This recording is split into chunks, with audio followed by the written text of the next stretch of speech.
ನಮಸ್ತೆ ಮಕ್ಕಳೇ, ವೀಣಾಪಾಣಿ ಕನ್ನಡ ಚಾನಲ್ಗೆ ಸ್ವಾಗತ. ಇವತ್ತು 6ನೇ ತರಗತಿಯ ಪದ್ಯ 10 ಮಂಗಳ ಗ್ರಹದಲ್ಲಿ ಪುಟ್ಟಿ ಅನ್ನುವಂಥ ಪದ್ಯವನ್ನು ಮಾಡೋಣ. ಇದನ್ನು ಬರೆದಿರುವವರು CM ಗೋವಿಂದ ರೆಡ್ಡಿಯವರು. ಸ್ವಲ್ಪ ಇವ್ರ ಪರಿಚಯ ಮಾಡಿಬಿಡ್ತೀನಿ, ಬೇಗನೆ ತಿಳ್ಕೊಂಬಿಡೋಣ. CM ಗೋವಿಂದ ರೆಡ್ಡಿಯವರು 11/8/1958 ಕೋಲಾರ ಜಿಲ್ಲೆಯ ಮಾಲೂರು ತಾಲೂಕಿನ ಚೆನ್ನಿಗರಾಯಪುರ ಎಂಬ ಊರಿನಲ್ಲಿ ಜನಿಸಿದರು.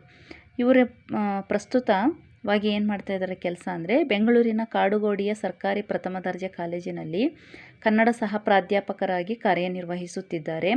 ಮಕ್ಕಳ ಸಾಹಿತ್ಯ ರಚನೆಯಲ್ಲಿ ವಿಶೇಷ ಆಸಕ್ತಿ ಹೊಂದಿದ ಇವರು ಬಣ್ಣದ ಚಿಟ್ಟೆ, ಮಕ್ಕಳ ಮಂದಾರ, ಪದ್ಯ ಹೇಳುವ ಮರ ಮೊದಲಾದ ಕೃತಿಗಳನ್ನು ರಚಿಸಿದ್ದಾರೆ. ಇವರಿಗೆ ಪೆರ್ಲ ಕಾವ್ಯ ಪ್ರಶಸ್ತಿ, ಶಿಶು ಸಂಗಮೇಶ ದತ್ತಿ ಬಹುಮಾನ, ಕರ್ನಾಟಕ ಸಾಹಿತ್ಯ ಅಕಾಡೆಮಿ ಪ್ರಶಸ್ತಿ ಸೇರಿದಂತೆ ವಿವಿಧ ಬಹುಮಾನಗಳು ದೊರೆತಿವೆ. ಈ ಪ್ರಸ್ತುತ ಪದ್ಯವನ್ನು ಮಕ್ಕಳ ಮಂದಾರ ಎಂಬ ಕೃತಿಯಿಂದ ಆಯ್ಕೆ ಮಾಡಿಕೊಂಡಿದ್ದಾರೆ. ಹೌದಾ, ಈ ಪದ್ಯವನ್ನು ನೋಡ್ತಾ ಹೋಗೋಣ. ಮಕ್ಕಳ, ನಿಮಗೆಲ್ಲರಿಗೂ ಕೂಡ ತುಂಬ ಕುತೂಹಲ ಭರಿತವಾದ ಪ್ರಶ್ನೆಗಳು ಕಾಡ್ತಾ ಇರುತ್ತೆ. ಕನಸು ಬಿದ್ದಿರುತ್ತೆ, ಕನಸಲ್ಲಿ ನೀವೆಲ್ಲೋ ಹೋಗಿರ್ತೀರಾ, ಹೌದಾ? ಈ ರೀತಿಯಾಗಿ ಕನಸುಗಳು ಅವಾಗವಾಗ ಬೀಳ್ತಾ ಇರುತ್ತೆ.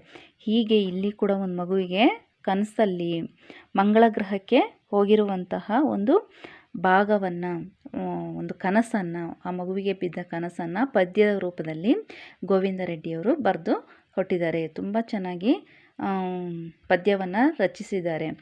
ಆಮೇಲೆ ಈ ಪದ್ಯದಿಂದ ನಾವು ಮುಖ್ಯವಾಗಿ ಈ ಭೂಮಿ ಮೇಲೆ ಇರುವಂತಹ ಜನರು ಹೇಗೆ ಬದುಕಬೇಕು, ಪ್ರಕೃತಿಯನ್ನು ಉಳಿಸಿದರೆ ಮಾತ್ರ ನಾವು ಮುಂದಿನ ಒಂದು ಪೀಳಿಗೆಗೆ ಭೂಮಿಯನ್ನು ಉಳಿಸ್ಕೊಡೋದಕ್ಕೆ ಸಾಧ್ಯ. ಇಲ್ಲದೇ ಇದ್ದರೆ ಮಂಗಳ ಗ್ರಹದಂತೆ ಭೂಮಿ ಕೂಡ ಬರಡಾಗ್ಬಿಡಬಹುದು ಅನ್ನುವಂತಹ ಒಂದು ಎಚ್ಚರಿಕೆಯ ಸಂದೇಶವನ್ನು ಪದ್ಯದ ಮೂಲಕ ಕೊಟ್ಟಿದ್ದಾರೆ. ಹಾಗಾದರೆ ಪದ್ಯವನ್ನು ಓದ್ತಾ ಹೋಗ್ತೀನಿ, ನೀವು ಕೇಳಿಸ್ಕೊಳ್ಳಿ. ಆಮೇಲೆ ನಾನು ಅದರ ಅರ್ಥವನ್ನು ಹೇಳ್ತೀನಿ, ಓಕೆನಾ? ಆಗಸದಲ್ಲಿ ಹಾರುವುದೆಂದರೆ ಪುಟಾಣಿ ಪುಟ್ಟಿಗೆ ಬಲು ಇಷ್ಟ. ರೆಕ್ಕೆಗಳಿಲ್ಲದೆ ಹಾರಲು ಹೋದರೆ ಆಗದೆ ತೊಂದರೆ, ಇದು ಕಷ್ಟ. ಒಂದಿನ ಇದ್ದಕ್ಕಿದ್ದಂತೆ ಪುಟ್ಟಿಗೆ ರೆಕ್ಕೆಯು ಬಂದಿತ್ತು. ಹಕ್ಕಿಯ ಹಾಗೆ ಹಾರುವ ಮನಕ್ಕೆ ಹೆಚ್ಚಿನ ಹರುಷವ ತಂದಿತ್ತು.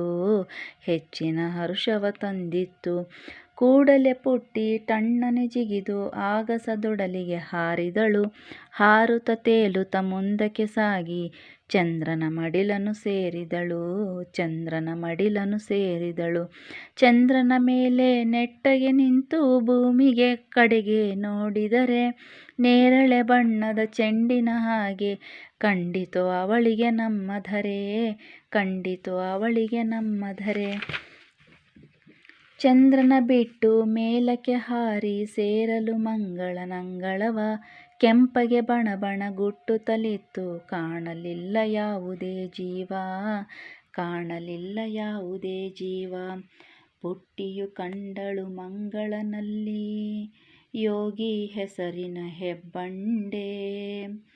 ಒಡನೆ ಕೇಳಿದಳು ಕೆಂಪು ಬಂಡೆಯನು, ನೀನು ಹೇಗೆ ಇಲ್ಲಿಗೆ ಬಂದೆ?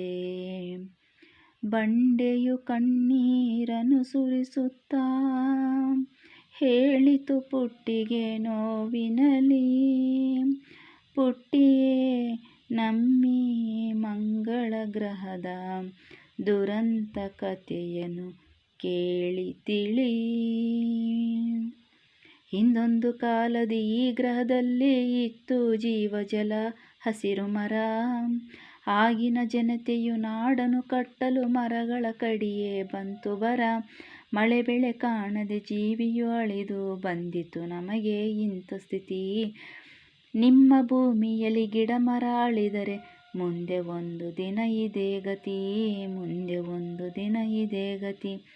ಬಣ ಗುಟ್ಟುವ ಬಯಲನ್ನು ಕಂಡು ಡವಡವ ಗುಟ್ಟಿತು ಎಳೆ ಹೃದಯ. ಹಸಿರನ್ನು ಅಳಿಸದೆ ಗಿಡ ಮರ ಬೆಳೆಸಿ ಉಳಿಸುವೆವೆಂದಳು ಈ ಧರೆಯ. ಭೂಮಿಗೆ ಬಂದು ಜನತೆಯ ಕಂಡು ಹಸಿರನ್ನು ಉಳಿಸಲು ಬೇಡಿದಳು.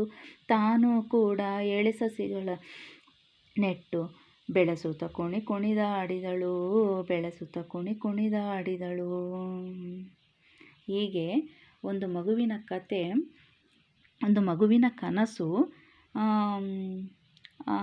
ಮಂಗಳ ಗ್ರಹದಲ್ಲಿ ಹೇಗೆ ನಡೀತು ಅನ್ನೋದನ್ನು ಪದ್ಯದ ಮೂಲಕ ತಿಳಿಸ್ಕೊಟ್ಟಿದ್ದಾರೆ. ಮುಂದಿನ ತರಗತಿಯಲ್ಲಿ ನಾನು ಇದರ ಒಂದು ವಿವರಣೆಯನ್ನು ಮಾಡ್ತೀನಿ ಮಕ್ಕಳೇ.